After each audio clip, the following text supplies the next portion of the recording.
রাজধানী ঢাকা ও আশেপাশের এলাকায় আজ আকাশ অস্থায়ীভাবে আংশিক মেঘলা থাকতে পারে এবং আবহাওয়া শুষ্ক থাকতে পারে। ফলে গত কয়েক দিনের মতো আজও দিনের দীর্ঘ সময় রোদের দেখা মিলবে বলে জানিয়েছে আবহাওয়া অফিস। রোববার বাংলাদেশ আবহাওয়া অধিদপ্তর থেকে প্রকাশিত সকাল 7টা থেকে পরবর্তী 6 ঘন্টার পূর্বাভাসে এসব তথ্য জানানো হয়েছে।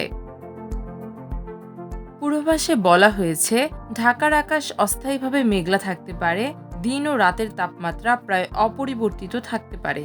এ সময় বৃষ্টি বা বজ্রপাতের সম্ভাবনা নেই। আবহাওয়াবিদ মোহাম্মদ শাহিনুল ইসলাম জানান, উপমহাদেশীয় উচ্চচাপ বলয়ের বর্ধিতাংশ পশ্চিমবঙ্গ ও তৎসংলগ্ন এলাকায় অবস্থান করছে। মৌসুমের স্বাভাবিক লঘুচাপ দক্ষিণ বঙ্গোপসাগরে অবস্থান করছে এবং এর একটি বর্ধিতাংশ উত্তর থেকে পূর্ব বঙ্গোপসাগর পর্যন্ত বিস্তৃত রয়েছে। আবহাওয়া অধিদপ্তর থেকে প্রকাশিত সারা দেশের সম্ভাব্য পূর্বাভাসে জানানো হয়েছে, আগামী কয়েক ঘন্টায় আবহাওয়ার উল্লেখযোগ্য কোনো পরিবর্তনের সম্ভাবনা নেই। সেই সঙ্গে মধ্যরাত থেকে সকাল পর্যন্ত সারা দেশে হালকা কুয়াশা পড়তে পারে। ঘন কুয়াশার কারণে বিমান চলাচল, অভ্যন্তরীণ নৌ পরিবহন এবং সড়ক যোগাযোগ ব্যবস্থা সাময়িকভাবে ব্যাহত হতে পারে।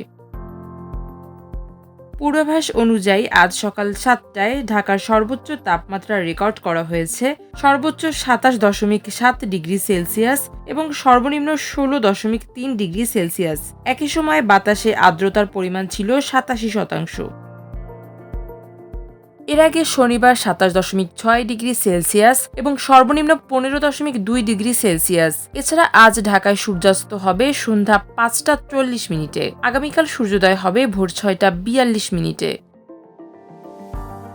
গতকাল বিভাগীয় পর্যায়ে তাপমাত্রা ছিল ঢাকায় সর্বোচ্চ 27.7 ডিগ্রি সেলসিয়াস এবং সর্বনিম্ন 16.3 ডিগ্রি সেলসিয়াস। চট্টগ্রামে সর্বোচ্চ 27.3 ডিগ্রি সেলসিয়াস এবং সর্বনিম্ন 14.8 ডিগ্রি সেলসিয়াস। রাজশাহীতে সর্বোচ্চ 26.9 ডিগ্রি সেলসিয়াস এবং সর্বনিম্ন 11 ডিগ্রি সেলসিয়াস।